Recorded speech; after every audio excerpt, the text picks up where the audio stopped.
everyone, welcome to my channel. I am Dr. Sonanki, a neuropsychiatry resident, and आज हम बात करने वाले हैं पर्सनालिटी डिसऑर्डर्स के बारे में। Yeah, okay, sure, they're nice. तो पर्सनालिटी क्या है? अब एक पर्सन है तो उसका पर्सनालिटी तो होगा ही ऑब्वियसली। उसको थियोरेटिकली जो बुक्स में लिखा गया है कि एक इंसान का इमोशनल और उसका बिहेवियरल कुछ ट्रेट होता है जिसकी वजह से वो डे टू डे एक्टिविटीज़ में कैसे बिहेव करेगा, दूसरे लोगों को कैसे परसीव करेगा, उनके साथ कैसे इंटरैक्ट करेगा, उसको वो डिफाइन करता है। तो पर्सनालिटी डिसऑर्डर को हम डिवाइड करते हैं क्लस्टर ए, क्लस्टर बी और क्लस्टर सी डिसऑर्डर्स में। लेकिन कभी कभार ये पर्सनालिटीज़ जो हेल्प किए गए हैं हमारे को इंटरैक्ट एनवायरनमेंट के साथ हमें कैसे इंटरैक्ट करना है उसके लिए वो मैल अडेप्टिव हो जाता है। मतलब जो अडेप्टेशन में हेल्प करना चाहिए वो उल्टा काम करने लगता है, हमारे प्रॉफिट की जगह लॉस कराने लगता है। और जो बेसिकली जब हम पर्सनालिटी डिसऑर्डर बोलते हैं मतलब कि हमारा सोशल, ऑक्यूपेशनल और इंटरपर्सनल रिलेशनशिप में जब प्रॉब्लम आने लग जाए तो उसको हम पर्सनालिटी डिसऑर्डर बोलेंगे। तो आज जिसके बारे में हम बात करने वाले हैं, बेसिकली जब हम लोग डायग्नोसिस करते हैं तो या तो दो टैक्सोनॉमिकल ग्रुप बोल सकते हैं, DSM-5 एक है और ICD-11 एक है। तो मैं आज DSM-5 बताने वाली हूँ क्योंकि वो मतलब काफ़ी अभी ज़्यादा टाइम हो गया उसको उसके बारे में हम लोग बात करते हुए। ICD-11 थोड़ा नया आया है। दोनों में डिफरेंस क्या है कि DSM ने बोला कि ये कुछ ट्रेट है, इसको हम काउंट करेंगे, अगर ये प्रेजेंट हुआ तो हम बोल देंगे कि हाँ इसको ये पर्सनालिटी है। आज हम बात करेंगे क्लस्टर सी के बारे में क्योंकि मोस्ट ऑफ द लोगों में मैंने ऐसा जो देखा है आपस के लोगों में, कभी अगर मुझे अपने में भी ये ट्रेट्स लगता है कि क्लस्टर सी बड़ा कॉमन है। तो क्लस्टर सी के अंदर वापस 3 डिवीजन होता है, अवॉइडेंट, डिपेंडेंट एंड अपना OCPD personality.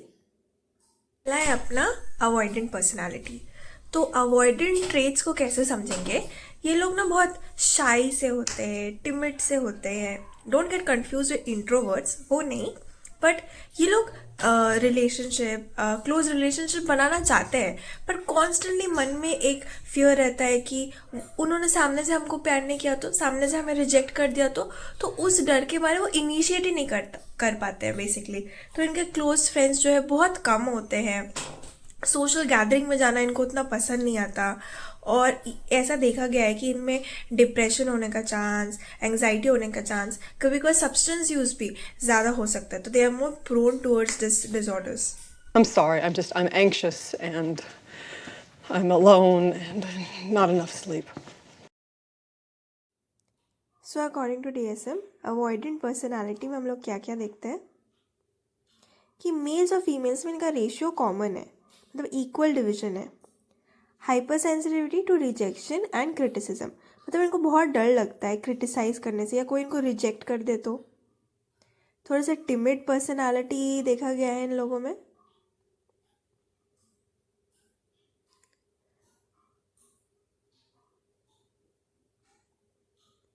Socially inhibited behaviour, मतलब सोशल नहीं जाने में थोड़ा डर लगता है।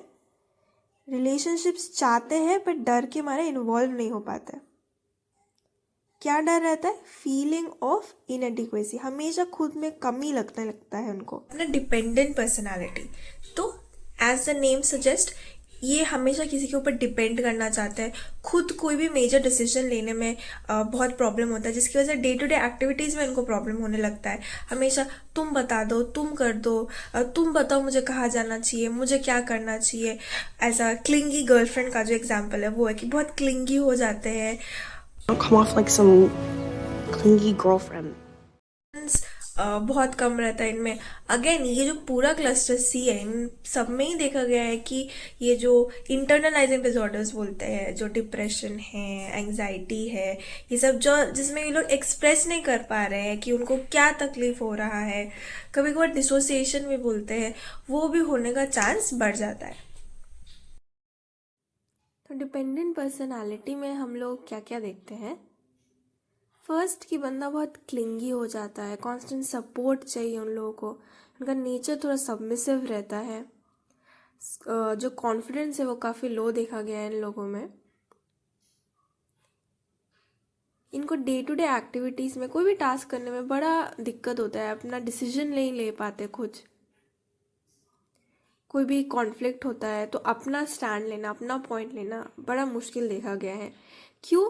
क्योंकि इनको एक कांस्टेंट फियर रहता है कि इनको कोई छोड़ के चला जाएगा, जो कि अनरियलिस्टिक है। तो इसकी वजह से वो अपने लिए स्टैंड नहीं ले पाते हैं।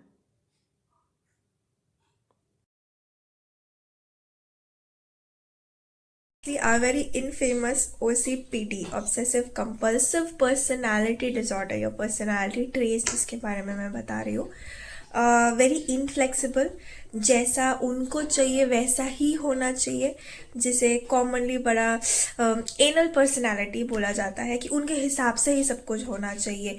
मॉरली बहुत स्ट्रिक्ट होते हैं, बहुत परफेक्टली उनको काम करना है। रिलेशनशिप्स कभी कभार उसके लिए हैम्पर हो जाते हैं, क्योंकि वो काफ़ी हद तक टाइम अपना अपने काम में देने लगते हैं। I have like OCD, I have anxiety. सो हमारा लास्ट OCPD पर्सनैलिटी ट्रेट, तो क्या देखेगा कि they are very occupied with rules, details, schedule, इन सब को लेके। बहुत परफेक्शनिस्ट होते हैं, बहुत स्टबर्न नेचर के होते हैं। जो चाहिए वही चाहिए और उन्हीं के हिसाब से होना चाहिए। इनफ्लेक्सिबल देखा गया है regarding their morals, their ethics, their values.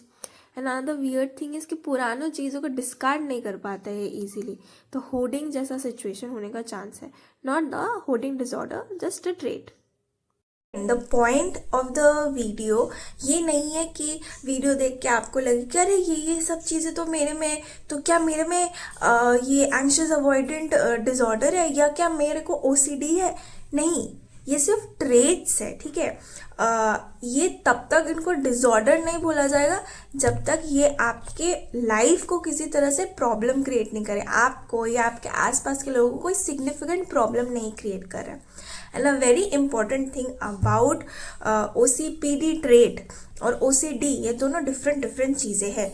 जिनको OCD होता है उनको खुद को बहुत स्ट्रेसफुल लगता है कि ये क्यों हो रहा है मेरे साथ, मेरे को रोकना है, मुझे नहीं करना है, ये बार बार थॉट्स क्यों आ रहे हैं। लेकिन OCPD जो है, जो पर्सनालिटी का पार्ट है, इसको हम बोलते हैं कि ईगो सिंटोनिक है। मतलब कि मेरे को अच्छा लगता है, मैं इतना परफेक्ट हूँ, मुझे एकदम ऐसे सीरीज़ में लिखना पसंद है, या मैं कोई गलती नहीं करूँगी, मुझे ये पसंद है, ये मेरे लिए डिस्ट्रेसफुल नहीं है। तो ये दोनों चीज़ें बहुत डिफरेंट है। काफ़ी लोग सिनोनिमसली यूज़ करते हैं डेली लाइफ में, but if you see from a mental disorder view point तो दोनों चीज़ें बहुत अलग हो जाती है। I hope you got a little bit of understanding कि क्या होता है क्लस्टर C पर्सनालिटी, और क्या आप लोगों में ऐसा कुछ ट्रेट्स है। और हम नेक्स्ट वीडियो में क्लस्टर A या क्लस्टर B पर्सनालिटी के बारे में बात करेंगे। तब तक टेक केयर, बाय बाय।